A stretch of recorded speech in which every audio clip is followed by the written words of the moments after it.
എല്ലാ പ്രിയപ്പെട്ട പ്രേക്ഷകർക്കും നമ്മുടെ ഈ പുതിയ വീഡിയോയിലേക്ക് വീണ്ടും സ്വാഗതം. ഇത് ബ്ലാസ്റ്റേഴ്സ് സോക്കർ. ഇന്നത്തെ ISL മത്സരത്തിൽ ഒഡീഷ FC-യും അതുപോലെ തന്നെ മോഹൻ ബഗാൻ സൂപ്പർ ജയൻസും തമ്മിലുള്ള വാശിയേറിയ പോരാട്ടമായിരുന്നു നടന്നത്. എന്നാൽ ഒടുവിൽ എതിരില്ലാത്ത ഒരു ഗോളിന് മോഹൻ ബഗാൻ സൂപ്പർ ജയൻസ് ഇപ്പോൾ വിജയിച്ച് കയറിയിരിക്കുകയാണ്. ഈ വിജയത്തോടു കൂടി ISL 11ാം സീസണിലെ ISL ഷീൽഡ് ഇപ്പോൾ നിലവിൽ സ്വന്തമാക്കിയിരിക്കുകയാണ് മോഹൻ ബഗാൻ സൂപ്പർ ജയൻസ്. എന്തായാലും നമുക്ക് വിശദമായി ഇതിനെ പരിശോധിക്കാം. അതിനുമുമ്പ് നമ്മുടെ ചാനൽ കണ്ടുപോകുന്ന ഏകദേശം 80% പേരും ചാനൽ ഇതുവരെയായിട്ടും ഒന്ന് സബ്സ്ക്രൈബ് ചെയ്തില്ല. അതുകൊണ്ട് തന്നെ ദയവായി എല്ലാവരും നമ്മുടെ ചാനൽ സബ്സ്ക്രൈബ് ചെയ്തൊരു വീഡിയോ കാണാൻ ശ്രദ്ധിക്കുക.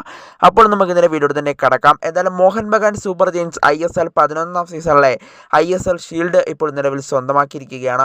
കഴിഞ്ഞ സീസണായ ISLൻ്റെ 10ാം സീസണിലും മോഹൻ ബഗാൻ സൂപ്പർ ജയൻസ് ആയിരുന്നു ISL ഷീൽഡ് സ്വന്തമാക്കിയത്. ഇത്തവണയും അവർ തന്നെ ISL ഷീൽഡ് സ്വന്തമാക്കിയിരിക്കുകയാണ്. തുടർച്ചയായ രണ്ടാം വട്ടമാണ് മോഹൻ ബഗാൻ സൂപ്പർ ജയൻസ് ISLൻ്റെ ഷീൽഡ് സ്വന്തമാക്കുന്നത്.